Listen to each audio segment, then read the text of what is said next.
Welcome to this episode of Mutual Exchange Radio, a project of the Center for Stateless Society. I am your host, Zachary Woodman. Joining me today is Nathan Goodman. Nathan is a PhD student in economics at George Mason University. Previously, he was the Lysander Spooner Research Scholar in Abolitionist Studies at the Center for Stateless Society. His previous work at the center was on topics like immigration, the security state, prison abolition, the history of social movements, and anarchist political theory.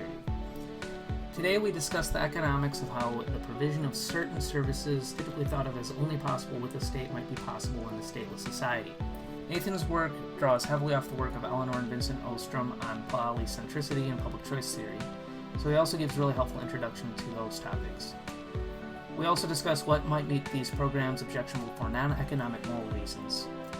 Discussions like this are necessary for anarchists to make sure our vision of a stateless society is viable and scientifically informed. Nathan is a really careful researcher with a great understanding of the relevant literature and theory on all these topics, which really shows throughout this conversation. So without further ado, here is my conversation with Nathan Goodman. Hello, and welcome to this episode of Mutual Exchange Radio. I am Zachary Woodman, and joining me today is Nathan Goodman. Hi, Nathan. Hi, Zach. It's great to be here. All right, so today we were going to talk about various ways to provide for things that are typically thought of as only possible to do with the state through more decentralized and sometimes more stateless ways. So what are some general theoretical background as an economist that we should understand before approaching some of these topics? So when people argue for providing particular goods through the state, they're often going to start from, at least if they're economists, they're often going to start from a particular theory of how markets work. And that theory is called perfect competition. So this theory essentially says that markets under ideal conditions are going to have some very nice properties. So they're going to have properties that essentially come close to maximizing people's welfare or well-being by their own subjective lights. But that's only going to happen under some very narrow conditions that almost never really hold in the real world. So you're going to need something along the lines of either perfect information or at least symmetric information. So you don't want to have some people having more information than the people they're making exchanges with, because if that happens, then there's a certain risk of people getting ripped off and the market can deteriorate. People often talk about this happening in used car markets or insurance markets. The classic paper on it is Akerlof's The Market for Lemons. When people are talking about goods being provided by the state, they'll often appeal to theories of public goods, typically going back to the work of an economist named Samuelson. And so the notion of a public good is a good that it's hard to exclude people from receiving, and that one person receiving doesn't deplete it for another person. So national defense is the archetypal example of this for most economists, right? So the idea there is that if I'm protected from a foreign invasion or from being bombed, it's very costly to protect me without also protecting my neighbor, or in fact, protecting everybody in my town. And my receiving that protection doesn't mean that my neighbors are less protected. It doesn't mean that Non-rivalrous and I've depleted. Yes, non-rivalrous and non-excludable is the usual ways economists talk about it. Yeah. Your approach to this is somewhat different and is inspired by the work of Nobel-winning economist Eleanor Ostrom. So what is your approach to this? So I approach this building on, as you say, the work of Eleanor Ostrom, who, along with her husband Vincent Ostrom, is sort of the founder of what's called the Bloomington School. Both of them were political scientists based at Indiana University Bloomington, and their work largely focused on the rules that people craft, especially from the bottom up on the local level, and how people use those rules to solve collective action problems. And so a lot of economists will look at a public goods problem and they'll say, okay, so that therefore needs to be resolved through external authority. But the Ostroms looked at it and said, okay, people aren't inherently stupid. They're not trapped necessarily. How can they, if they can build sufficient trust with one another, develop solutions to these sorts of problems? And they started their research on this by studying water systems and then by studying metropolitan areas. So I want to focus on the metropolitan areas issue first, because that's where they introduce a concept called polycentricity, which Vincent Ostrom introduced in a paper with Charles Tiebout and another economist or political scientist named Warren. And so Ostrom, Tiebout, and Warren introduced a notion of polycentricity. They're technically building on Michael Polanyi, but they define polycentricity as a situation in which there are multiple independent centers of decision-making that are formally independent of one another. And so metropolitan areas, especially at the time, often looked like that. So rather than having a single hierarchy with the mayor at the top and every aspect of public administration directed by the mayor, you often had different school districts, different districts providing water, different police precincts, and so on. And often these would overlap and you wouldn't have all of the same services in each neighborhood or in each jurisdiction. So you had overlapping and competing jurisdictions. And a lot of people, when they looked at this, said, well, this is just a crazy quilt. This is not going to work. This is going to be grossly inefficient. And what we're going to have is too much government, but not enough governance. And so when you have that type of crazy pattern, things are going to be really bad. And so they advocated, largely building off of the ideas of former President Woodrow Wilson, who as a political scientist had advocated very hierarchical forms of public administration. They argued that we should consolidate government power. And so a lot of cities engaged in full-on consolidation of things like their police forces, right? And what the Ostroms saw when this happened was an opportunity to study what the effects of that consolidation was. And so they went out and did a lot of field work, talked to people about the quality of the public services they were receiving, measured the roughness of roads, took surveys and interviews, rode along in police cars, did all of this observation of conditions on the ground to try to figure out what the quality of the public services that people were receiving was. And what they essentially found was that the larger jurisdictions, the larger police departments, tended to perform worse. Whereas when you had these smaller, non-consolidated departments, you had more responsiveness. And this can be for several reasons. Part of it is that in a smaller community, people can voice their concerns, and so you have more sort of grassroots democracy. Part of it is that people who are really dissatisfied or who are really being hurt by the way the government functions have more of a chance to exit because you don't need to move as far in order to get out of the reach of this particular center of power. Part of it is that with these smaller units, you can build more trust, and that allows citizens to provide inputs into the production of public goods. This is something that the Ostroms called co-production. And so the idea there is that while some goods, say a pencil, are produced by people who are entirely different from the consumer, other goods require input from the consumers in order to be produced at any particular degree of quality.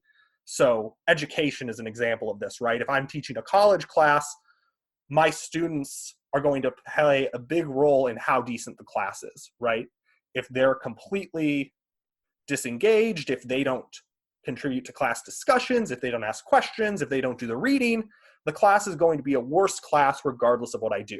Similarly, the provision of something like policing is going to have its quality vary depending on how much citizens trust the police, whether they're willing to call to report crimes, these sorts of things, right? And so they found that these more local and decentralized, polycentric, if you will, arrangements were able to successfully address and produce services that citizens wanted better than more consolidated departments. And then what Elinor Ostrom is best known for is her work on what are called common pool resources. So we already introduced the concept of public goods, which are both non-rivalrous and non-excludable. But a common pool resource is non-excludable, or at least costly to exclude people from, but it is rivalrous. So think of something like fish in the ocean. So if I take a fish out of the ocean No one else can get that fish. I have depleted the stock of fish in the sea. But it's costly to exclude me from the ocean. It's costly to stop me from getting fish out of the ocean. And we can think of this as a problem that is pervasive in a lot of different cases, right? So sheep on grazing land in open pastures, or water for irrigation in at least some communities, or certain things related to forest maintenance. Now, Garrett Hardin, who was an ecologist and, as a lot of people have been pointing out lately, a eugenicist, has a very well-cited paper called The Tragedy of the Commons, in which he argues that in situations like these, people have a strong incentive to just take as much as they can. And this is going to lead pretty inexorably to the resource being depleted. Now, there are a couple of solutions that economists had talked about before Ostrom. So Hardin essentially advocated top-down intervention. He said that basically the only way to prevent this type of ruin is for a Hobbesian state to come in and prevent people from overusing the resource. You've got to coercively stop people from doing it. Other economists said, well, we could divide up the resource. We could privatize it. And if we privatize it, then people have incentives to preserve the stock in their little private parcel because they reap all the benefits. They're no longer externalizing the costs onto everybody who uses this commons, and they're no longer fearing that other people will deplete the resource that they've saved up, right? They have total control. And Ostrom said, yeah, those both can work in some cases, but also they have some weaknesses. And she pointed out that there are a lot of cases where neither of those is tried, and yet a common pool resource is managed sustainably for really long periods of time. And the reason for that is that people can set up different forms of self-governance. So they can craft rules without there being an external regulator who comes in. Instead, they get together in local communities and say, well, what are the rules for who's allowed to use this resource? What are the rules for how much they're allowed to fish or use it in some other way? They can have social norms that will reinforce these rules. People could be shamed or ostracized for violating these rules, and so on. Examples from Ostrom's work on that? So it's been a while since I've read Governing the Commons, actually. But some of the examples regarded fisheries, where they would essentially set a rule that people had particular rights that would rotate for who was allowed to use space. Another example is in Maine, there were essentially lobster gangs. So the Maine lobstermen would impose rules and enforce them on other people. So often these are the resource users, so fishermen or lobster catchers, who are then imposing rules on one another. Right. All right, so we have our concept of polycentricity, which is multiple decentralized spheres of government with overlapping jurisdictions, or governance, rather, with overlapping jurisdiction. We have a theory of public goods and private goods, where public goods are non-rivalrous, not excludable, private goods are rivalrous and excludable. And then Ostrom comes along and points out, well, there are certain goods that are rivalrous but non-excludable, and those are common pool resources that can be governed through in a polycentric manner. Mm-hmm. To complete the circle, is there a theory of a good that is, to complete the square as it were, is there a theory of a good that is non-excludable but rivalrous? Non-excludable but rivalrous. Yes, that's called a club good. And so that was developed by the economist James Buchanan, who's typically seen as the father of public choice theory. And so he has a paper on the theory of clubs, and essentially argues that there are a lot of goods that are excludable but non-rivalrous, at least up to a certain congestion point. And so an example might be a swimming pool in a sort of social club, right? And so you can prevent people from entering the swimming pool. You can say you need a club membership to enter the swimming pool. But at least until you hit a certain congestion point, your ability to enjoy the pool is not depleted each time an additional person enters. And the same is true for a lot of social activities. In fact, you might even see increasing benefits with new entry for a while, right? There might be some goods that are consumed socially where it's more enjoyable when there are more people, right? So like a concert might be an example of this, right? A sporting event or something like that. Yes. Yeah. Having a large crowd at some sort of entertainment event is going to lead to there being energy in the crowd. And so until you hit a particularly high congestion point, you're going to have a situation where each new person entering the concert or sporting event doesn't deplete the stock of the sort of experience good, might even add to it, might even sort of co-produce part of the concert experience or the sporting event experience by cheering or dancing or what have you.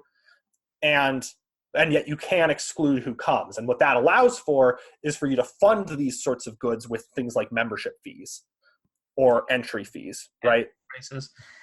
All right, so now that we have our theoretical core to analyze some of these topics on the table, let's take an example of some hard cases for anarchists, some cases that traditionally it has been said only the state could provide these resources. So you have a paper, is this out or is this forthcoming? So it's neither out nor forthcoming. This paper is one that we are still working on, assuming you're talking polycentric defense. Yeah, that's what I'm talking. We're still working on it. And so it's neither out nor forthcoming at this point. It's a work in progress. All right. So you have a working paper on how national defense, which is, as you mentioned, sort of the textbook example of a Samuelsonian public good, can sometimes not be a pure public good. Mm-hmm. So let's go over why that might be the case. Yeah. So if we're talking about public goods, what we need to understand is that in any economic theory, we're not talking so much about things as we are about people, their subjective perceptions of the world, and their plans for how to interact with the world. And so this is going to have some implications for what we're talking about because national defense is going to vary on whether it's a public good based on a variety of institutional and contextual factors. And so, as well as on what the scale of the public good is, right? So when we talk about national defense, we often think of it as covering the entirety of the nation. But there's a lot of different goods and services that people lump into this broad category of national defense. And how broad the scale of the externalities involved are really varies a lot between these different categories of national defense. So missile defense, for example, might be non-excludable and non-rivalrous when you're looking at the level of a single city. So if you're defending my house or my apartment rather, in Fairfax, Virginia from missiles, it would be costly, extremely costly to exclude my neighbors. It would also probably be costly to exclude anyone else in Fairfax. And it might even be costly to exclude anyone else in the Washington, D.C. metro area from that protection, depending on how you're doing the missile defense. And it also would be non-rivalrous. Like adding my house doesn't add any additional cost to the missile defense once you're already protecting my next door neighbors or once you're already protecting the broader Washington, D.C. metro area. But if we expand sort of the scale of the marginal unit that we're talking about, if instead we look at missile defense and we ask about, should we defend the Washington, D.C. metro area or Los Angeles, well, then things start to look both rivalrous and excludable, right? So you could decide to protect LA, but not to protect DC. And you could be in a situation where as the military is deciding how to set up the defense budget and where to put missile defense systems, they wind up having to make a trade-off where making LA more secure from missile attacks makes DC less secure from missile attacks or vice versa. And so depending on what your unit of analysis is, something can go from being a pure public good at the local level to being actually at the level of national decisions, something much closer to a private good because you have both excludability and rivalry. It also is going to vary depending on which type of defense tactic you're using, right? So you could defend against missiles and bombing a variety of ways. Some of it might be sort of aerial defense systems that will shoot down the missiles, and those it might be hard to protect anyone without protecting the entire city. But instead, if you're defending using something like a bomb shelter, well, there you have a significant degree of excludability, and depending on the size of the bomb shelter, you might have a significant degree of rivalry as well. Realistically, with bomb shelters, you're likely to have something akin to a club good, right? It'll be non-rivalrous up to a certain congestion point at which it will become rivalrous, and there will be an ability to exclude, although you could set up the rules such that you can't exclude everyone because you might think it's monstrous to exclude people from your bomb shelter. Think of that first scene from Fallout 4, right? Yeah, yes, something like that. So since national defense involves such a range of goods, and especially since today national defense largely is thought of in terms of protection not from invasions by or bombings by foreign militaries, but instead attacks by non-state actors, insurgent and terrorist groups, right? That's often put under the umbrella of national defense, but often those things are targeted at very specific events, right? So it's distinctly possible to protect the Boston Marathon from a terrorist attack without protecting people in Washington, D.C. from a terrorist attack, right? And how you're going to allocate your counterterrorism resources is going to be something that has far more elements of rivalry and excludability, and might actually require something much more polycentric in order for you to get any of the relevant knowledge, right? Because a national level surveillance state can, of course, gather up lots of information that might be useful for counterterrorism investigations. But once you have that information, sorting through it can be kind of nightmarish, which is why many people argue that the surveillance state is actually counterproductive for terrorism investigations, because you get this type of information overload. And so it might be that counterterrorist activity requires a fair amount of more local on-the-ground activity. And I think some people affiliated with the Center for a Stateless Society, people like William Gillis, for example, might argue that the decentralized work being done by anti-fascist activists is a much better model for counterterrorism work than state-directed, more hierarchical forms of counterterrorism work could be. Right. So your point is that with defense against non-state actors where they have very localized sort of targets or something like that, Mm-hmm. it can be the case that allowing local producers to take advantage of that, of their local knowledge of it, would be superior to having a centralized monolithic nation state to control. Yes. And to some degree, nation states even recognize this, right? They try and promote partnerships between local police departments and national level policing and intelligence agencies, right? That's what the fusion centers that have been established as part of the war on terror are largely for, right? They're for coordinating activities between local police departments, state level police agencies like state troopers, and then federal agencies like the Department of Homeland Security and the FBI. Now, the problem with that from a polycentric perspective is something along the lines of, well, when you do that, you make local police departments much more responsive to pressure from federal authorities in a way that potentially makes them more at odds with local communities, right? You can contribute to militarizing police departments. It undermines co-production. Exactly. Something similar might happen when they have, I think you mentioned this in the paper, see something, say something campaigns. Yes. So the idea there is something akin to co-production, that counterterrorism requires local knowledge by non-state actors, and so we want to enlist them into helping produce this good. But another potential way to look at it is that you're actually undermining community trust by turning everyone around you into a potential state informant, and that might undermine people's ability to cooperate with one another and create a climate of fear. Right. So what exactly are the limits to this? Because you're pointing out that there are cases where national defense should not be thought of as a purely private good, but still Public good. or public good, sorry.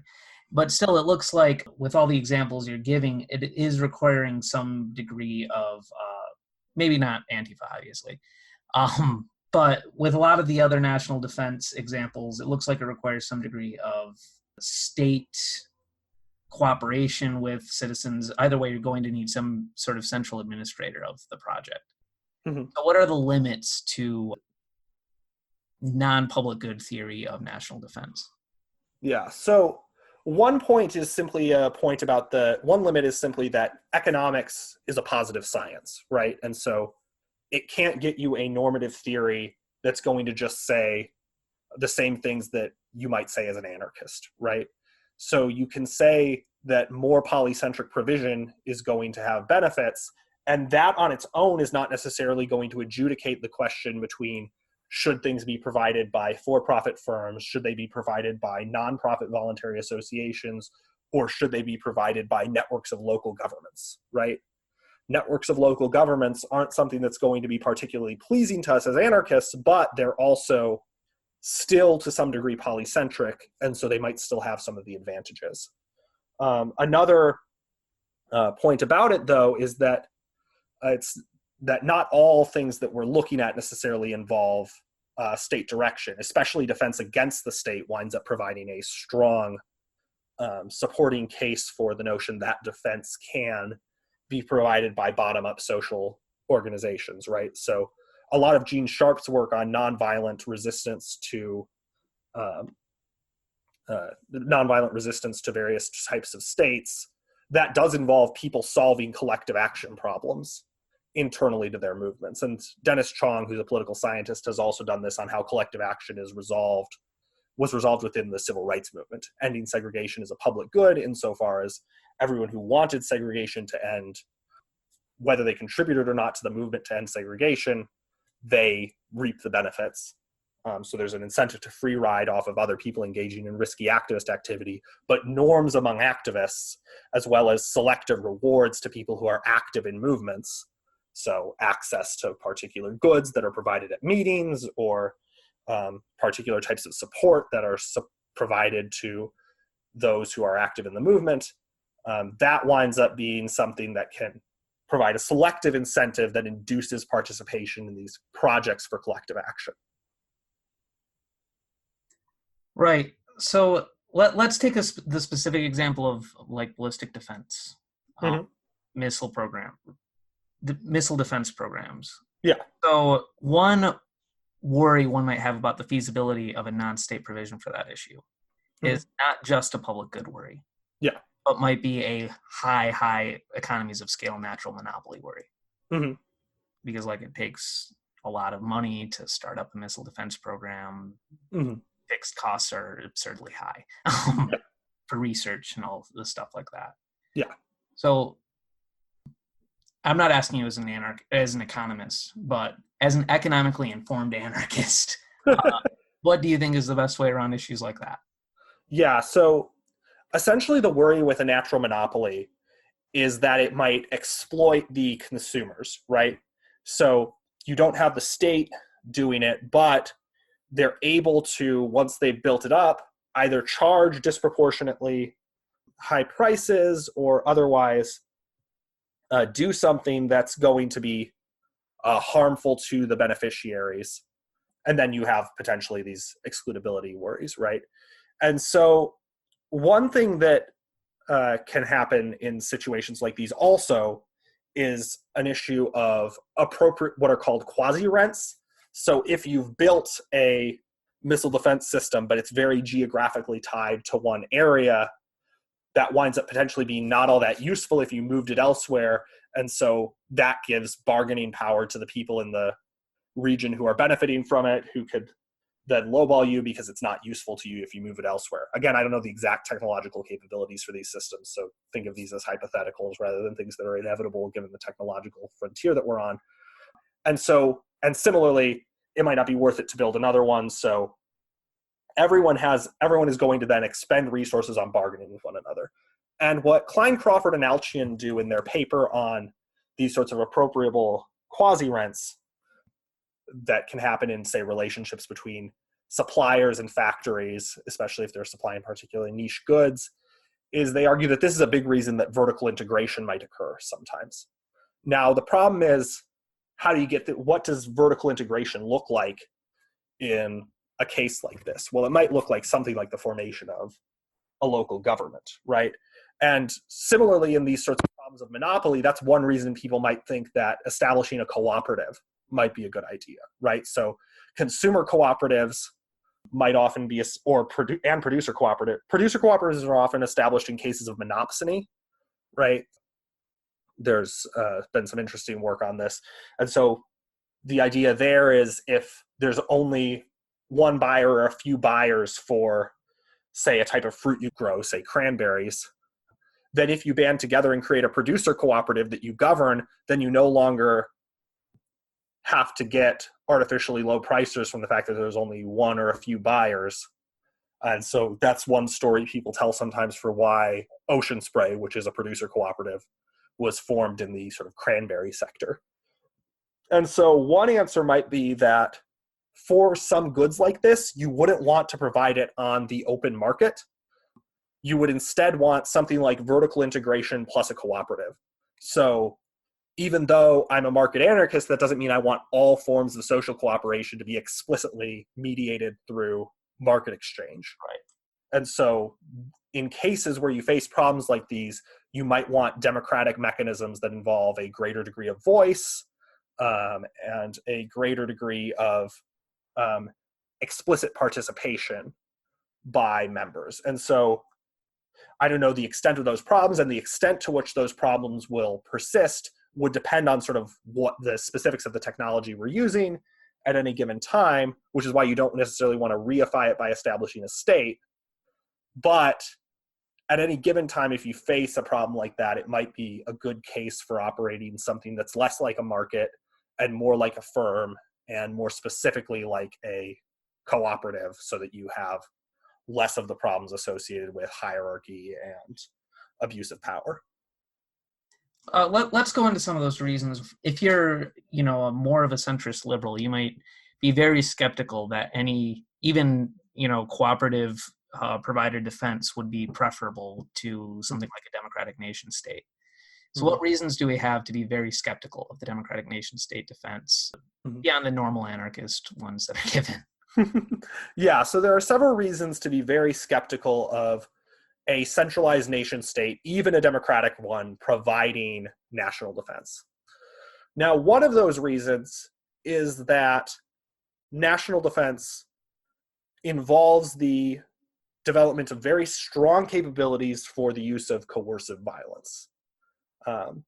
And also that because it's thought of as national level and involving preparation for war, that it tends to promote a very strong degree of centralization, which can then run roughshod over dissent by local levels, right? So we can see things like World War I, the criminalization of socialist anti-war activists like Eugene Debs.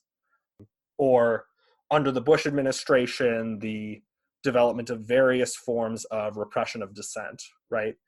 The caging of kids that we're seeing right now under the Trump administration can be seen as a very direct extension, in some sense, of the national security state that was developed post 9/11, right? So that was a situation where post 9/11, a lot of federal level policing agencies, including the Immigration and Naturalization Service, were consolidated into the Department of Homeland Security.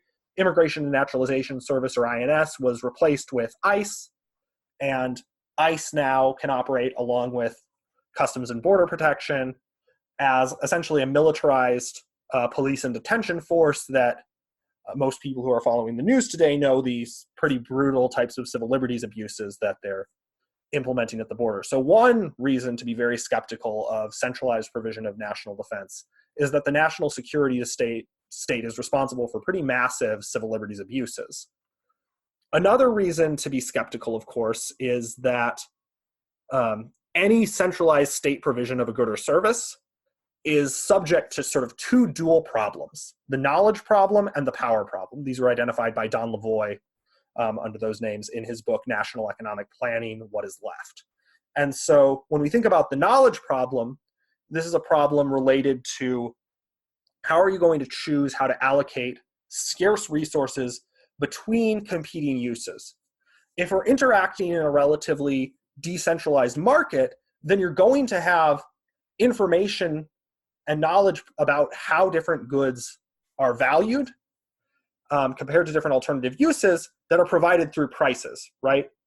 If I'm constructing a cell phone and a particular metal that I'm using for the cell phone rises in price because another use of it became much more valuable recently, or if it rises in price because a mine where I was getting it from has just collapsed, I don't need to know whether it was a mine collapse or a change in how consumers value some alternative use that led to the price rise. The price rise tells me that if at all possible, I could do better for myself by reducing my use of it.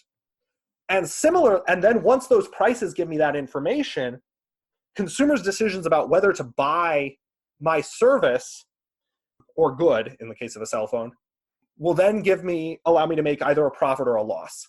And if I make a profit, that tells me, okay, consumers currently value what I'm producing more than the prices of the goods, of the inputs that I'm putting into it, right? And that suggests I'm creating value. I'm creating something that's valued more by consumers than the inputs that I'm bidding away from alternative production projects. Now, the national security state, on the other hand, is not subject to this type of profit and loss discipline. You and I were never given an unsubscribe option from American Empire. People... Because it's arguably non-excludable, you couldn't do that really easily.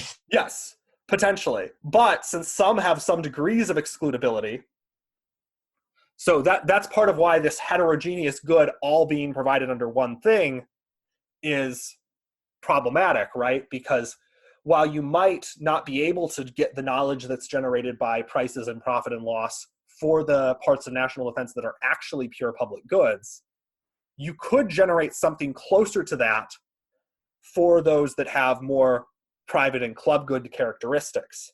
And if instead you say we're going to consolidate all of this into a hierarchical, centrally directed project, then you're going to have the type of resource waste and systematic dysfunction associated with the knowledge problem.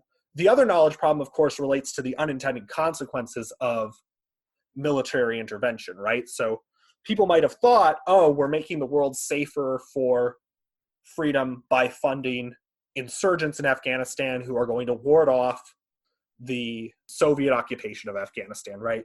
The view at the time would have been the greatest threat to our national security is the Soviet Union. And if we can stop them from conquering countries near them, we can stop the spread of totalitarian communism. Now, of course, what actually happened when the US funded the Mujahideen under the Reagan administration was in part they were funding Osama bin Laden and the leaders who eventually became the Taliban. And so they were funding those who would eventually go on to either perpetrate or harbor people involved in planning the 9/11 attacks. And so the provision of national defense through external projection of force often makes people less safe, either by engaging in particular ill-advised alliances with those who turn out to be enemies later on, or by creating various forms of hatred through wars of aggression abroad, right? So the centralized state provision of national defense, things done under at least the auspices of that, included things like the Clinton administration's sanctioning and bombing of Iraq, right? Which some UN estimates, although these are sometimes thought to be excessively high estimates, said wound up killing around 500,000 Iraqi children. And grievances about that were part of what bin Laden raised as some of his reasoning for the 9/11 attacks, right? So we can wind up in the centralized provision of national defense, which is going to involve a lot more offensive activities than the more cost-sensitive types of defense that might be provided by more polycentric systems. This type of outward facing and imperial attempts to provide defense through a notion that the best defense is a good offense will tend to produce blowback by leaving families of the and friends of the victims of U.S. aggression wondering why did they do that, hating those who did it, and wanting to strike back. Robert Pape's work, the book Dying to Win, provides good evidence that suicide terrorism in particular tends to be strongly correlated with military occupation. And so there are good reasons to think that unintended consequences of a very aggressive type of defense policy can wind up being particularly egregious. The other problem associated with centralized provision is called the power problem. And there the idea is just that those who hold power have incentives to abuse it, right? And so this is manifested in the national security state in a variety of ways. Some of it is seeking profits through the military-industrial complex. So you have a revolving door between the official bureaucratic defense sector and then those who contract with the defense sector. So you have people like John Kelly moving from being head of the sort of chief commander of Southcom, Southern Command, to being an advisor for DynCorp and getting paid about $166,000 before he then goes on to work as Secretary of Homeland Security under the Trump administration. There he perpetuates policies of caging kids, then goes on to be White House Chief of Staff, then retires and joins the board of Caliburn International, which operates the detention camps that he helped create policies that funnel tax money towards. Similar things can be said about James Mattis, who went from being commander of CENTCOM or Central Command to being on the board of General Dynamics, getting about $1 million making about $1 million off of his position on that board, then going to be Secretary of Defense for the Trump administration. Now he's left that job and is rejoining the General Dynamics board. When you have that type of relationship, you have incentives to funnel the taxpayer money that you can coercively extract towards your cronies, towards those who are likely to offer you lucrative opportunities in the future. And then, of course, there's the power problem associated with people having opportunities and incentives to engage in brutal civil liberties abuses, such as the torture and extraordinary rendition and extrajudicial killing that have all been associated with various phases of the U.S. war on terror. So the overall takeaway from this is that the state should not be thought of, the defense state should not be thought of as an impartial angel that's just trying to provide the socially optimal amount of defense in every single opportunity and is able to do it every time. It's also a made up of self-interested individuals. Yes. All the same public choice things that need to be said about any other apparatus of the state also apply to national defense. Exactly. And your co-author has a lot of great, Chris Coyne has a lot of great work on knowledge problem applied to foreign policy issues. Yes. He's done a lot of work on that in his books After War and Doing Bad by Doing Good, as well as various other papers. Right. So one last thing before we move on from this national defense topic. Can we talk for a minute about how even the parts of it that appear public good might be provided in various polycentric ways or in various non-state ways? Mm-hmm. So one thing that can happen with public goods is what's called tying and bundling, right? So you can bundle public goods with various private goods that might be associated with roughly the scale at which the public good needs to be provided, right? So when we think of shopping malls often provide a range of things that are public goods across the mall, right? So things like mall security and parking that's accessible to everyone at the mall as well as surrounding businesses. And so these things aren't priced. People aren't charged specifically for them, but the externalities are internalized by one property owner collecting rent from a range of people who benefit from these services, right? In this case, the owners of the various stores. Fred Foldberry has done a lot of work from sort of a jointly Georgist and market anarchist perspective on how public goods could be provided by private communities. So through something that's somewhere between land rent and a land value tax, you could provide a range of public goods that are public across the range of this sort of community land trust. And then you internalize the externalities through having that sort of provision arrangement. Similarly, Edward Stringham, in his work on private policing in San Francisco, finds that winds up being often tied to certain real estate contracts. So one thing you can do is charge for a private good and then bundle that private good with a public good that tends to be public at about the scale of the externality. Another argument for non-state provision of national defense that's made by David Friedman is that some amount of these public goods could be provided through philanthropy, right? And so the idea here is that people want to look good, they want to have a good reputation, or maybe they have some amount of altruism, right? And they find that their reputation would improve, or they would feel better about themselves if they contribute to this public good, the provision of national defense, right? So Friedman talks about how businesses might benefit by sponsoring floats in parades and in exchange for, that are specifically for supporters of a stateless region's defense force, right? The other thing that he talks about is how some people might get something like an experience good out of participating in national defense provision. He actually points to the type of LARPing that people do in the Society of Creative Anachronism, which he's a longtime member of, and says, look, people develop human capital that in the event of a foreign invasion might become useful. And, people do this with a range of things that simulate combat, right? A range of recreational activities, whether that's certain types of gaming or LARPing or paintball or wrestling or extreme sports or MMA, right? So some people might find it to be in their interest to both gain social esteem and gain certain types of experience through engaging in preparation for the provision of these public goods.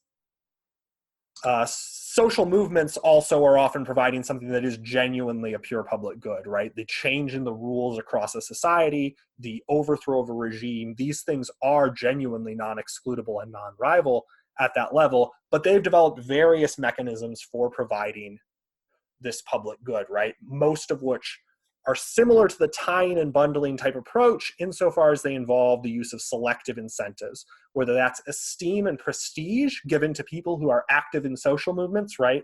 We all still know the names of Martin Luther King and Malcolm X and Medgar Evers and so on today, people like Harvey Milk, Sylvia Rivera, all these sorts of things. So some of it might be driven by prestige. Some of it might be driven by things that are more mundane, like providing pizza at a club meeting, right? Maybe the good that your club is providing is a genuinely non-rival and non-excludable public good, but people are willing to come just to feel good about themselves and get some pizza with friends, right? So it's going to depend a lot on the scale of the good that's being provided. And when you're facing a particularly serious security threat, it's going to be a harder problem than getting people to come to your campus libertarian club or what have you.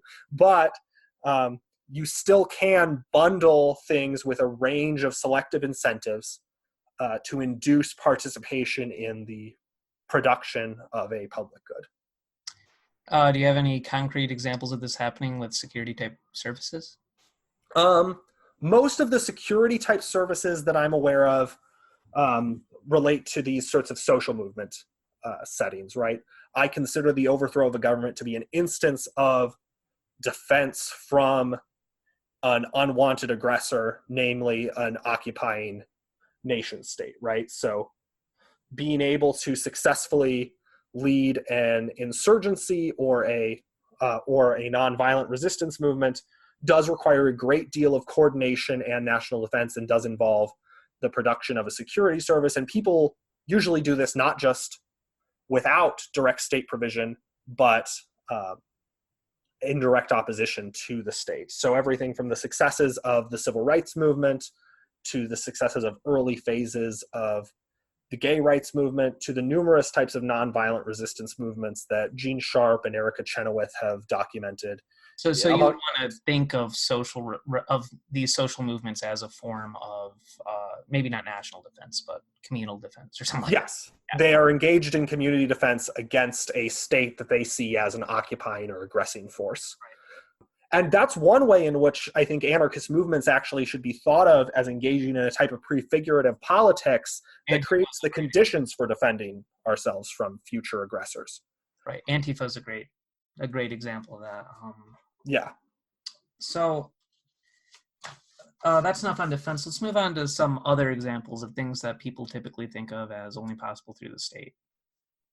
And let's move on to something like social welfare. So what's the standard economic analysis of social welfare that makes people think it's difficult for anything but a Leviathan state to provide it? So there are a range of reasons people might think this.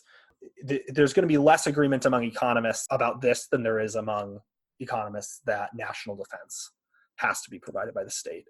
But some of the reasons might just be that there might be economies of scale in providing these types of goods.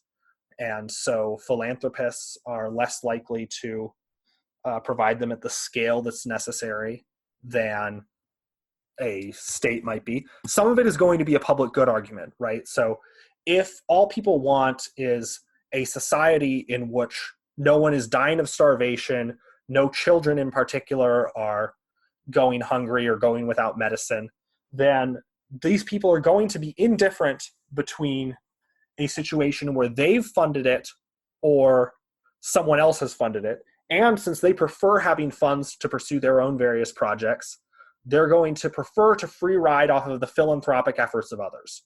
So the idea would be, yes, it's easier to conceive of how we voluntarily could pool resources through a charity or a mutual aid organization to provide aid to the poor. But realistically, people are likely to free ride and to say, well, obviously I don't want poor people to starve, but I'd rather not personally pay for it. And so they're going to free ride off of the philanthropic efforts of others. And so the amount of resources that are going to be redistributed to poor people are going to be less than the amount of resources that would be distributed if the use of taxation could be used to get free riders to contribute. So that's one reason. Another reason might relate to something like the Samaritan's dilemma, which we might get into later, and someone might argue that a state is actually better able to monitor and control welfare recipients so that they're less likely to become dependent on welfare or to engage in behaviors that the public considers undesirable, and that therefore they're going to be a centralized state might be more able to provide welfare that doesn't create dependency. And in that case, we should prefer a state providing it to the more ad hoc types of welfare provision that might be administered if people just give to whomever asks them for money.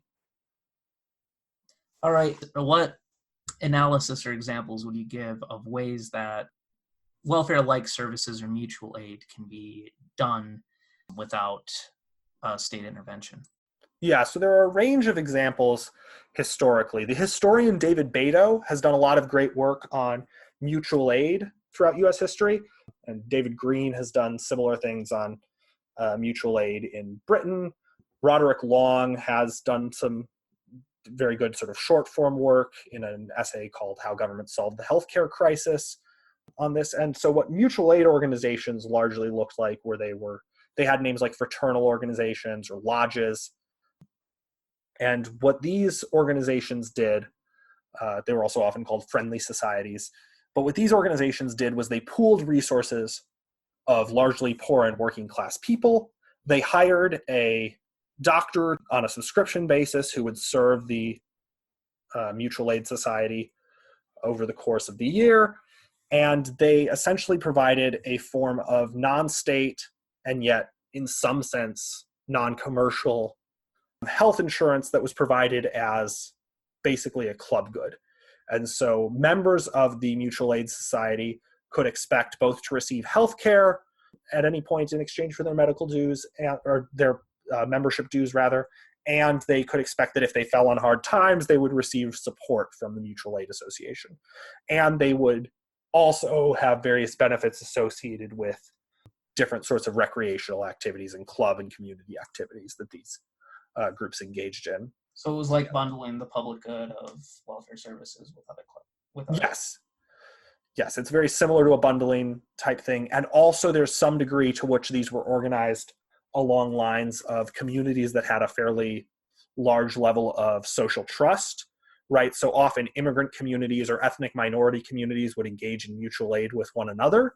And so they didn't have to worry about people with very different norms and values from them potentially acting in ways that were contrary to their interests or discriminating against them or what have you, because they were organizing it themselves from the bottom up. So wouldn't that create problems if you had bundling in that culturally specific ways of discrimination that we want in our, not charitable giving, but in our mutual aid activities? Yeah, there is definitely a risk of this type of parochialism, right? And of it leading to bigotry or sorts of weird neo-segregationist type outcomes. And so you don't want, especially in a society that has a long legacy of racism, you don't want a situation where all of the white people pool their wealth and never give it to people of color, right? That's going to be potentially problematic. At the same time, and quite racist, right? At the same time, you also don't want a situation where a largely white state is able to control the recipients of aid and where they therefore can impose their standards on communities of color, right? Yeah. So it winds up being a situation where we have to compare different imperfects, and all of these are likely to be imperfect options, and we should always be trying to engage in various activities to promote further exchange across cultural and racial and religious lines so that we have less of these sorts of segregated outcomes. And I think market exchange is a good start for that often because it winds up being profitable to serve a wide range of customers, and you have to bear the costs if you discriminate, but also active anti-racist political action is called for, not necessarily political action directed by the states, but collective action. And that type of collective action, of course, can succumb to the same types of collective action problems that we were talking about, but people have from the bottom up been able to organize to engage in that type of collective action. So let's talk for a minute about the Samaritan problem and its connections with welfare provision.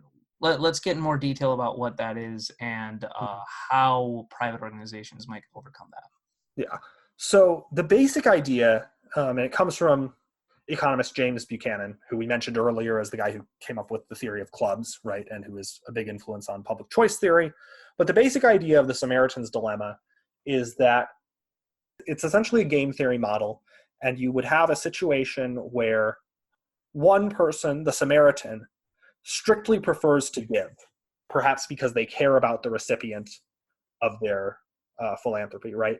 Now, they would prefer a situation in which they give and the recipient works, but the recipient might prefer a situation in which they receive aid, but they don't work because there's a certain disutility of labor, right? And so what can happen there, especially in repeated play, is the creation of dependency on welfare, where the Samaritan is giving because the Samaritan doesn't want to see the recipient suffer,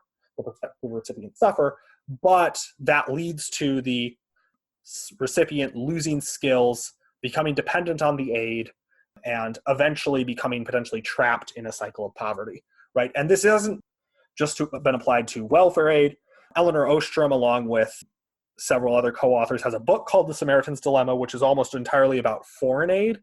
And so there the idea is that a range of foreign aid projects have, under certain conditions, when the institutions aren't right to prevent the Samaritan's Dilemma, wound up deterring capital investment and led to degradation of a range of goods that development aid was supposed to help people build, right? So power networks going into disrepair, water systems being poorly managed, governments that wind up being repressive, being kept in power for too long. So it's a situation in which the values of the recipient of aid are at odds with the donor, and in which the altruistic intentions of the Samaritan can lead to a situation that the Samaritan does not want in the long term. Right. The key point is that in the Samaritan's game, the recipient has an incentive to shirk, which in the long run hurts the Samaritan. Yes. What are the typical ways that some mutual aid organizations face this, and how did they overcome it? So the main example that I've studied, and that I've got a paper forthcoming on in the Journal of Institutional Economics that I've been working on with Bobby Herzberg, is the Church of Jesus Christ of Latter-day Saints, colloquially known as the Mormon Church, faced this in their giving arrangements. And the way in which they wound up resolving this was through a series of rules that they established within the higher levels of their church that are then enforced by the more local levels, which are called wards, which are administered on a neighborhood level. A series of rules that heavily promote values of work and self-reliance and involve pretty extensive monitoring of the recipients of aid so as to make sure that they're following what's called a self-reliance plan.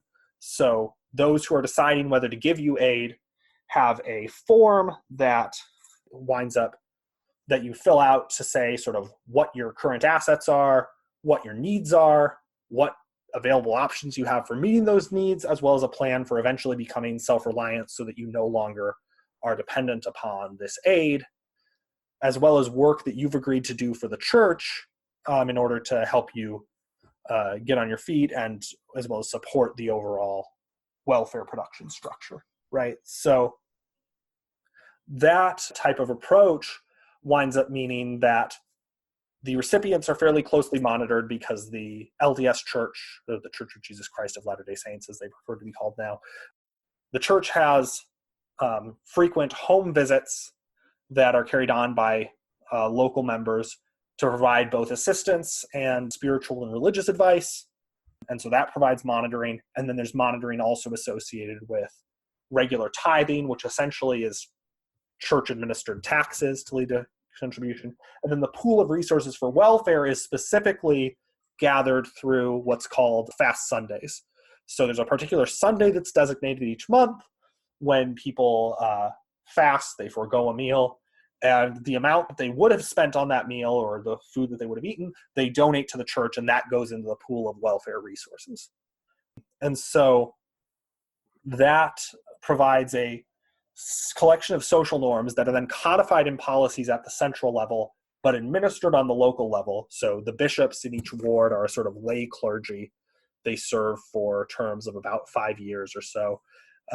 And these bishops have a lot of authority within the community, and it's generally a fairly local community, 100 to a couple hundred people, and you're actually assigned the way governments, in a way similar to how governments assign you to school districts.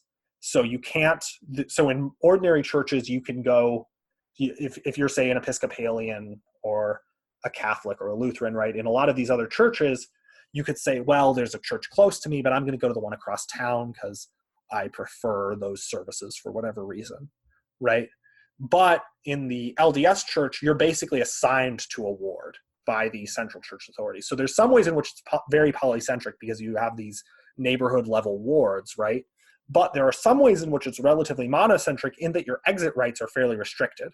And if you're going to ask for welfare from a ward that's not your home ward, the custom is for them to ask your ward why that's happening, right?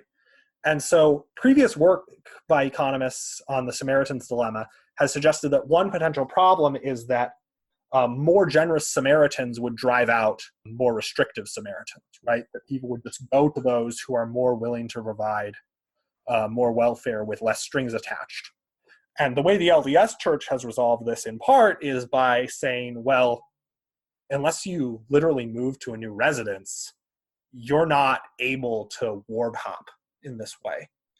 And so that provides further discipline where people who know you and have these embedded social ties with you are the ones who decide whether to give you aid. And so there are some ways in which this structure is rather authoritarian, obviously, and then there are other ways in which it's very polycentric and driven by local knowledge. So it's a complicated thing for a left libertarian anarchist to think about, because in some sense it's a form of bottom-up mutual aid, but it also involves a lot of monitoring power and some very conservative gender dynamics and so on that are not necessarily what we want as part of our broader left libertarian market anarchist vision. Right, but you could imagine a mutual aid type society existing without a lot of those dynamics. Yes. The restricted exit one is one that seems somewhat necessary, so we don't wind up with Grisham's law of Samaritans. Mm-hmm. One dynamic that might be particularly problematic for any mutual aid organization trying to solve this problem, because the way this solves it is basically it changes the utility function of the Samaritan so that there are now additional costs associated with not with giving and the worker shirking, or the Yes. Recipient shirking, so that now they're basically out of the Samaritan's dilemma, and not giving is no longer a dominated option. So, but one sort of more social dynamic that might arise out of this type of thing is it might cultivate a sort of Samaritan, or in this case, not really a Samaritan at all, who is very controlling over the recipient. Mm-hmm. And we see this with, maybe, I don't know much about the Church of Latter-day Saints, but maybe in that example, but we see this a bunch with, Republicans instituting workfare programs. Yes. At the state level, where now the state becomes very paternalistic and controlling over people on welfare with things like drug testing restrictions and Mm-hmm. civil liberty violations to enforce that they're, working and stuff like that. So how might that be avoided in a mutual aid context? And if the Church of Latter-day Saints does anything, what do they do to avoid that? Yeah. So one thing that potentially alleviates this dynamic within the Church of Jesus Christ of Latter-day Saints, right, although it is quite intrusive in some ways, so I don't want to say it's fully alleviated, is simply that there are limited terms, right? So people aren't bishops for life the way they might be in some other churches. It's a lay clergy position where when you're a bishop for just several years, and then someone else from the ward is a bishop. And in all likelihood, you're staying in the same ward after that. And so you're going to care about your reputation after the fact. You're not going to necessarily want to, there are potentially going to be limits in that sense on how you abuse your power, though I think the power doubtless does get abused in a variety of ways. So I don't want to say that it's an unproblematic situation. But to some degree, power is checked by this rotating positions system. And the fact that there's some degree of polycentricity within the ward where a range of people are all contributing to decisions. It's not just unilateral decision-making by the bishop. There's also input from visiting teachers. There's a ward welfare committee. There's also a stake welfare committee. So the stake is the level above the wards. Multiple wards together form a stake. And so that provides checks on any one person getting too much power. But it definitely is still an imposition of the values of the church onto the recipient. That's kind of part of the deal of getting aid from the church. So someone like me who is queer and who likes coffee and who enjoys alcohol and enjoys all of these sorts of things that are not permitted within the church, right? I would not be a likely candidate for church aid. And so within any sort of broad and diverse society, you're going to have diverse and heterogeneous values, right? And so the values that the church has are not my values. And potentially I might want to support a mutual aid organization that is more aligned with my values. So something like Trans Lifeline. When I was growing up in Utah, actually, a lot of my friends, I met a lot of people, a lot of my friends through participating in groups at the Utah Pride Center, right? And so I met some people who had been kicked out of their homes by their Latter-day Saint parents for being lesbian, gay, bisexual, or transgender, right? And so And yet they were also participating in a civil society institution, in this case, the Utah Pride Center and the like youth groups and other types of trans community and gay community type support groups that were operating there. And they were receiving some degrees of, if they were homeless, they were receiving some amount of philanthropic aid, often from Volunteers of America. And so what I think a stateless society would tend towards, and to some degree our moderately liberal society already has, is this archipelago of different types of civil society organizations, different types of voluntary associations that provide a mixture of mutual aid and charity, and what values that mutual aid or charity serves and is conditional upon depends on the values of those who are members of the organization, right? And so so I think I would be very scared of a highly centralized government that was implementing the values of the Church of Jesus Christ of Latter-day Saints, because that would involve restricting a lot of aspects of either my identity or my consumption patterns. But if we have a pluralistic society, a lot of the problems that come along with that can be to some degree alleviated by members of communities that are sort of outsiders to that, forming their own systems of mutual aid. So I think even though there's not necessarily exit rights in the sense of ward hopping within the church, there are exit rights in the sense of being able to find mutual aid organizations outside the church, as well as other forms of voluntary associations outside the church. So I think that's the most important check on power, is making sure nothing is all within a single hierarchy or a single polycentric network that has one dominant overarching set of values. Right. So I have three possible responses, all coming from basically different perspectives. One, so a more liberal take on something like that would be, one of the alleged benefits of a bureaucratic central welfare state is that it's supposed to be value neutral. Mm-hmm. And that obviously has problems of running into Samaritan dilemma type things. But it's supposed to be like a basic income type program would give it to you, regardless of what your values are. And so you didn't have to fit in with any particular group that had a mutual. Like if you had an identity that was particularly not fitting in to any particular group that had a mutual aid society in the stateless world, you might be left out on the street or something like that. Or you'd have to compromise on the number of your values to get the help you need. Yeah. And so a liberal might push back in that direction. Another concern might be that if you have these overlapping pluralistic ones with exit rights, you might be reintroducing the intertemporal problem of crowding out organizations that can't solve the Samaritan's aid problem. Yep. I forgot the third one off the top of my head. If it comes back to me, I'll get to it. But so that, I think that's enough for you to push back against if you want to. Yeah, so I think those are all really interesting problems. And actually working on this project definitely made me think more about some of the ways both in which value neutral types of aid like a UBI present problems, because they wind up potentially creating Samaritan's dilemma dynamics in which you wind up having a large portion of society's resources redirected towards this redistributive project in a way that could become unsustainable and could wind up distorting incentives, albeit less so than ones that have sort of high implicit tax rates associated with means testing. Welfare cliffs, right? Yeah. If you avoid welfare cliffs, which UBI does, then you potentially destroy some of the barriers to upward mobility. But you're also creating a situation in which people are being coerced to provide goods that are going to be going to projects that are contrary to their values, which is, of course, a problem with almost every form of state activity, right? Because one person's public good is often another person's public bad, right? So particular war might be to some people who feel like it's making them safe, a public good. To me, it's going to be a public bad because I think it's unjust.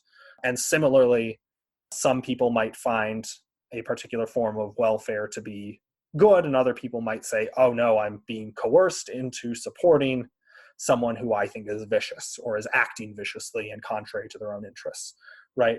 So that's a potential normative objection to that sort of thing. And the positive objection just relates to the Samaritan's dilemma and the fact that because this is unconditional giving, it's going to just lead to a large amount of giving and potentially a large amount of shirking, although it could still increase people's autonomy by making them less dependent on employers, right? I'm not wholeheartedly anti-UBI, aside from the fact that I'm an anarchist and I have concerns about it, even within a statist framework, right? So it generates problems, but also it avoids some of the more parochial elements that people might rightly be concerned about with a network of mutual aid associations.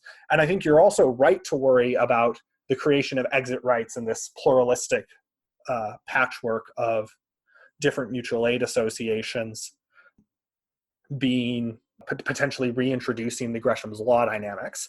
Now, one reason not to worry about that as much is simply that the people who are paying in also have some degree of exit rights, and also that often communities that have these more restrictive rules can wind up really inculcating people with pretty strong values that wind up making them very attached to that specific community. So people have very strong attachments to their church.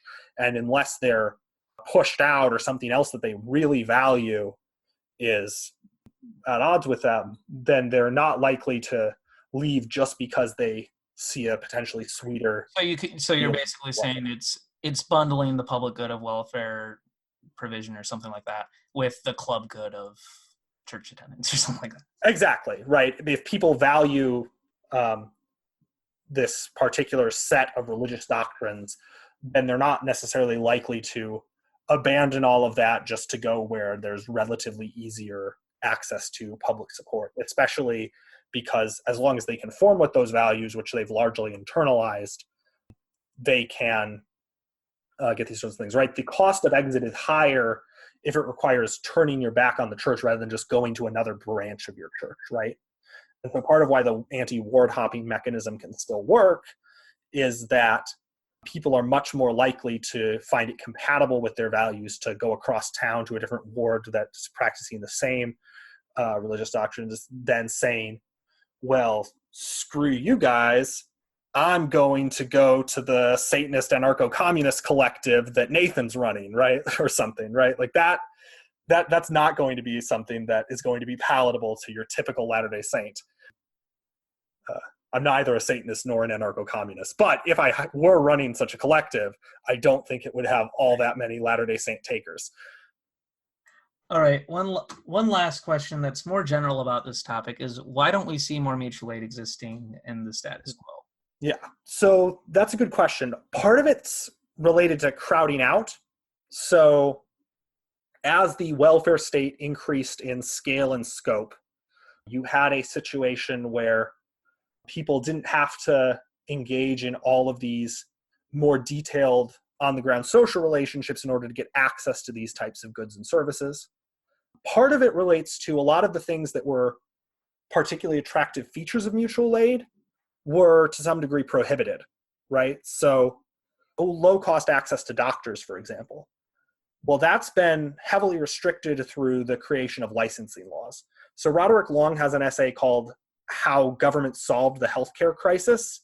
And this is essentially an argument that he made at the Free Nation Foundation that says... Some scare quotes for that article, right? Yes. Yes. What the healthcare crisis that they were facing then is different than the healthcare crisis we're facing now, right? The healthcare crisis we're facing now is relative lack of access, really high healthcare prices. Then healthcare prices were too low for the tastes of doctors, right? And so they banded together and formed the American Medical Association. And the American Medical Association was able to lobby governments to establish licensing laws. And these occupational licensing laws could restrict which medical schools were able to grant medical degrees that could go towards becoming a doctor, becoming a licensed doctor, that is. They could set up particular requirements for becoming a doctor. They could limit the number of residencies, limit the number of people who can become doctors. And so that restriction on supply then allows you to charge much higher prices than you were charging as a lodge doctor, right? And so once you have these types of barriers to entry, things move much further away from these mutual aid arrangements because it's no longer cost effective to operate them. And instead you move towards a system like the one we have now. Christy Ford Chapin also has a book called Ensuring America's Health. She's a historian, and she talks about the rise of the modern commercial medical insurance system and how a range of public policies contributed to the development of this commercial health insurance system. Part of it was mutual aid associations were largely providing health insurance through this voluntary sector means.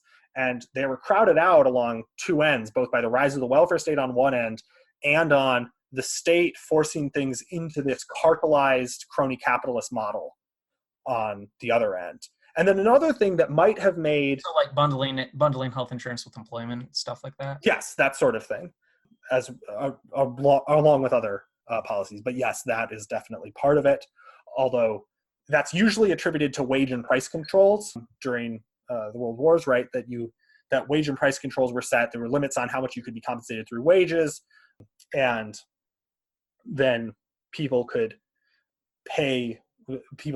provide you more compensation in non-wage means, which they provided through provided health insurance. And then various laws were passed that sort of codified that, gave tax advantages to that, and sort of cemented it in. Now, the wage and price control story is one that Christy Ford Chapin actually disputes to some degree. I was at a talk she gave, and someone raised it, and she said that's actually not how it happened. So now I don't know what to believe about that aspect of history, because Christy Ford Chapin obviously has done much more research on this, but I've also heard from several other people that I find credible that the wage and price controls were a big part of it. So I'm relatively less confident on the specifics of that story. But essentially, the commercial health insurance sector was created through a range of types of state intervention that made it heavily bundled with employment. And so we've reached this system we have now where mutual aid is no longer part of the picture in the provision of healthcare. And that was a big part of what people were getting out of it. Now, we do still see it might be that some types of mutual aid are more invisible now, right? So a lot of people say social capital is declining, right? Robert Putnam argues this in Bowling Alone. He says, well, we've had a decline of community bowling leagues and of all sorts of other types of community participation. But we might also have forms of capital that are harder to see in registered organizations, but that still have significant social capital, right? You and I interact online, and we probably wouldn't have interacted at all prior to the rise of the internet, right? Unless we saw each other at academic conferences or something like that. But we interact online and have this social capital and these social ties that we wouldn't have had in a time when people's social activities were much more locally focused on these sorts of like community bowling leagues, or for that matter, on lodges and friendly societies. And so it might be that a lot of mutual aid is still happening, but it's harder to see because it's administered much more through these. It's people PayPaling each other. Yes. It's people sending stuff on Venmo. It's people setting up a GoFundMe for their medical bills or for their legal fees after they get arrested at a protest, right? It's something like a Tumblr blog being set up to create a trans housing network so that when a trans kid gets like...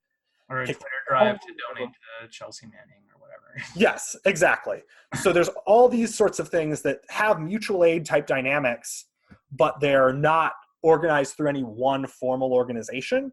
And it doesn't look like local tight-knit social capital networks. And so it doesn't look like the mutual aid we've seen before, but we still see it. But it might also be, but a lot of the types of things that we've seen decline have declined in part because of crowding out, in part potentially because of the decline of religious adherence, right? So part of why the Church of Jesus Christ of Latter-day Saints is able to operate their program so effectively is that bishops have authority that people see as coming directly from God, right? And someone like me who doesn't see authority as coming directly from God, or in some cases from anywhere at all, really, I'm less likely to submit to that particular sort of setting of rules. And so maybe you can't set the sorts of rules that allow for that type of mutual aid as people become more secular. All right. That was all great stuff. So the last question I ask on this show is, what are 3 books, articles, or documentaries, interpretive dance works, whatever have you, that you would highly recommend for the audience who's more interested in these topics, or that influenced your thinking in general? So first, I'd recommend Don Lavoie's National Economic Planning, What is Left. I think it's one of the clearest explanations of the knowledge problem, also has a very clear explanation of the power problem, And so if you want to understand why central planning can be such a problem, that's well worth reading. And it's also recommendation. What? Excellent. I second that recommendation. It's like yeah.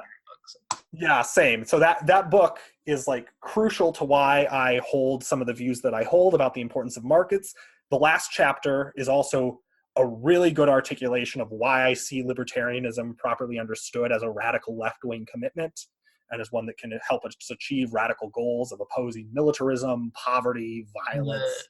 The appendix that's something like polycentricity and the philosophy of science is like, oh yeah. Great. Yeah, there's so much good stuff on the philosophy of science and how science is a type of sort of bottom-up knowledge coordinating process. It's just an absolutely stupendous book. And one thing that I really appreciate the Mercatus Center having done recently is they've put a lot more of Don Lavoie's works into sort of accessible paperwork forms. You can find that on Amazon, as well as his other book, Rivalry and Central Planning, as well as an anthology called Humane Economics that's sort of a series of essays in honor of Don Lavoie. So you can access a lot of Don Lavoie's work for relatively cheap now, which is pretty great. And then, let's see, a second book I would recommend is David Scarbeck's The Social Order of the Underworld, How Gangs Govern America's Prison System. And so we haven't talked about specifically this topic, but it's an example of self-governance and a particular way in which people are providing governance services in an environment that it's very hard to provide governance services within, right? And we may not like the governance services they're providing, right? Gangs engage in a lot of violence, but they also resolve real problems that prisoners are facing, right? Problems related to, say, ensuring that you don't get ripped off in a drug transaction, for example, right? And they're providing real types of governance. And so for understanding the economic analysis of how governance is provided by non-state actors, even if it winds up being provided in a way that we wouldn't want to live under, this is a really good sort of case study in the evolution of various types of governments and governance. And then I'd highly recommend reading more by Elinor Ostrom and Vincent Ostrom, as well as reading about them. And, Ostrom's most cited book is Governing the Commons, and that's great. But I would also really strongly recommend Vlad Tarko's Elinor Ostrom, An Intellectual Biography, because it offers a really short and clear and accessible overview of her entire career and sort of how everything fits together. So Governing the Commons is great, but if you read that, you might think, oh, well, this mainly applies to like environmental economics. And that's true that that's a really great place it can apply. But if you read Vlad's autobiography, or not autobiography, Vlad's intellectual biography of Elinor Ostrom, you're going to learn a lot more about how her work on the Commons intersects with her work on community policing and her work on polycentricity and all these different facets, right? So that's a really clear and well-written introduction to some of these Ostromian ideas. And then once you've read that, you can look at the references section and find where you want to read to learn more. So I'd recommend that as a really great place to start. All right, Nathan. Well, thank you for coming on, and I hope to see more of your work around the center in the future. Thank you so much. Thanks for having me. Thank you again for listening to this episode of Mutual Exchange Radio. I'd like to thank Nathan again for coming on the show to have such a rigorous and informative discussion. As I mentioned earlier, if you like this show and want to support what we do, you can support us on Patreon. If you decide to do so, you also get special bonus content and swag as a thank you for your support, including bonus roundtable episodes, free books, buttons, and zines, and depending on how much you donate, you can also get special credit at the end of the show. If that sounds appealing to you, or if you just want to support us because you like the show, you can go to patreon.com/c4ss.org. That's patreon.com/c4ssdotorg, and pledge however much you want a month. And here's a special thank you to all of our current associate producers on Patreon: Stacey Jamal, Wendy Stoileroff, Derek W., Derek Colburn, Ackner Alls, Cecil Dion, Richard, DT, Sam, James Tuttle, and Danny O'Brien. If you want more content like this, you can go on c4ss.org, and thank you very much for listening. I hope you join us for our next episode of Mutual Exchange Radio.